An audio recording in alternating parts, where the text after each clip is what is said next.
welcome back for another whiskey review. Today looking at a very special single cask release from the Glenlivet.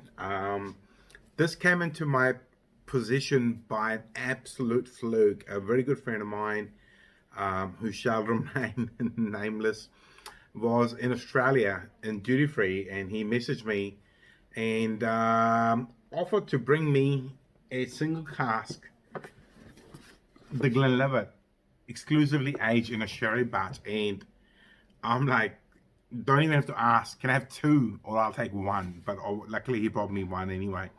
So this is a 14-year-old the Glenlivet single cask sherry butt, which is quite cool because I like the Glenlivet, but obviously we get a lot of the commercially released 40% bottled stuff, 43% bottled stuff. This one is cask number 16716, 55.7%, and as I've already said, 14 years in a sherry butt, bottled in December 2017. So been bottled for a little while. It is quite a big release though, one of 660 bottles, and I'm guessing it was a sherry butt, a 500-liter sherry butt, which would have which would result in a lot of bottles, as the number indicates. Now, I'm not entirely sure if it was released for Australia only, or maybe it was just a wider Asia Pacific release, but I never saw them for retail in the New Zealand market anyway. But luckily, there was one available. But what I do like is our friend, Mr. Alan Winchester's signatures on there. So it looks like the single cask was released under his under his control, master distiller. So, well, let's see what's it like on the nose to begin with. Now, one of the things I obviously really enjoy about long-aged single cask sherry cask whiskies, depending obviously on the cask itself, is the beautiful colors it presents. And this one is just absolutely gorgeous. I'll show you in the bottle first. Look at that. I mean, that's just absolutely gorgeous. And as you might already know, that Scotch whisky industry does allow artificial E150 color, caramel color, to be put into single malts or blends, but this is just 100% natural, and it's just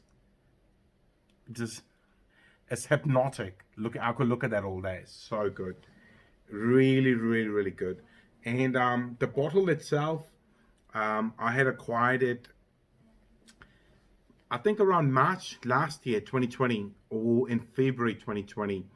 And there's a bit of a story behind it, but I'll share a bit later. Let's see what it's like on the nose. Ooh. This gorgeous raisins character straight away. Light spice, maybe just a hint of pepper. But that rich raisin smell is there, and the spice is getting a bit more stronger. Bit more peppery, maybe hint of cinnamon.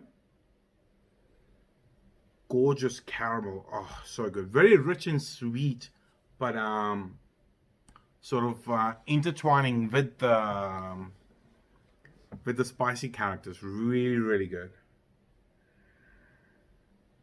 Wow, that raisin character is still there in significant volumes.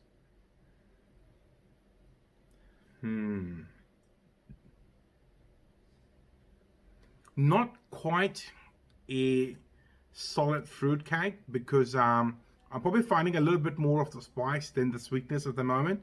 But obviously I've traveled quite a bit south through and with this bottle, and it's just been magical. And as I've nosed it a few different times, it gives different characters, which is gorgeous. And cutting with a bit of water obviously opens it up a little bit more as well, and gives a lot more of the sweetness, the tropical sweetness, or the raisins character. Really good. All right, well, let's see what's it like on the palate. Before I sip it, I just want to raise a glass to anyone and everyone around the world watching this particular video. It's actually my birthday, 20th of January 2021. Feels a bit weird. I'm sitting in my room here at the house, well, enjoying a dram by myself, and any number of friends and family have asked me today, especially whiskey friends, you know, what would I be drinking tonight? Well, this is it. I've had a long, gorgeous day with the family, and spent a lot of time with the kids, and haven't drunk anything today. Didn't want to. I wanted to wait till the very end of the day and try some drams. And this is it. This is what I'm drinking on my birthday.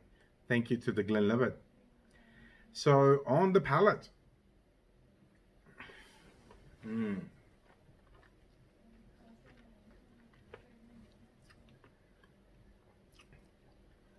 The spice straight away. That little bit of pepper. As I said just before, I haven't tried anything else tonight, so my palate's quite fresh, but also what it means is, being a cask strength whiskey, the alcohol burn probably be just a little bit more. It will calm down and give a little bit more of the sweetness, because I remember it being in there. At the moment, it seems quite dry and spicy, but that's just my palate sort of getting used to the onslaught of 55.7% ABV.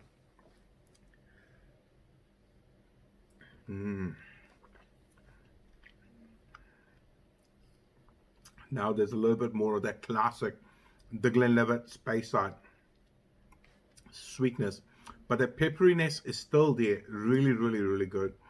I mean, obviously I don't know how to make whiskey, and I don't want to tell anyone how to make their whiskey, but only thing missing from this right now is a bit of peat, you know, because I just really like long aged sherry cask whiskies, which obviously have a bit of peaty character as well.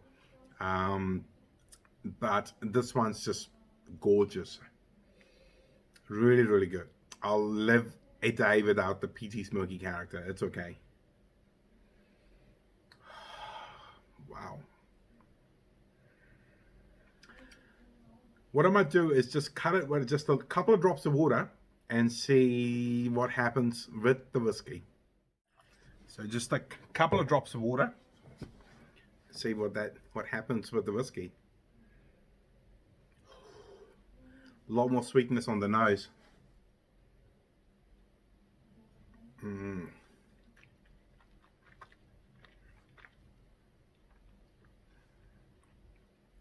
Still quite a lot of spice there.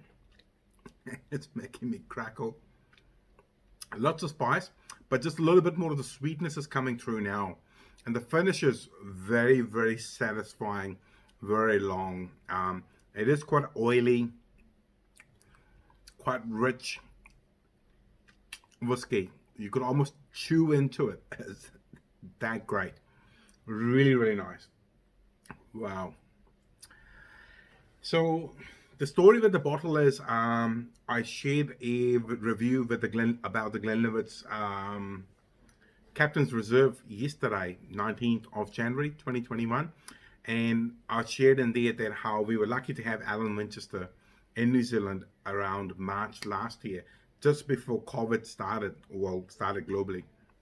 And I was lucky to host some friends and clients with Alan over a few Glenlivet whiskies, and he brought with him some of the age-stated commercial releases, or the official bottlings of Glenlivet, and a single cask, New Zealand single cask of a New Zealand exclusive single cask of the Glenlivet.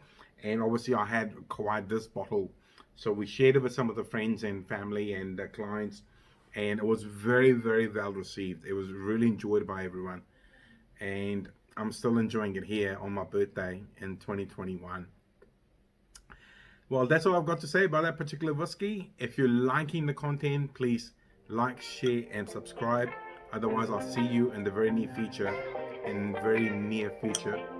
with another whiskey review. See you later. Bye-bye.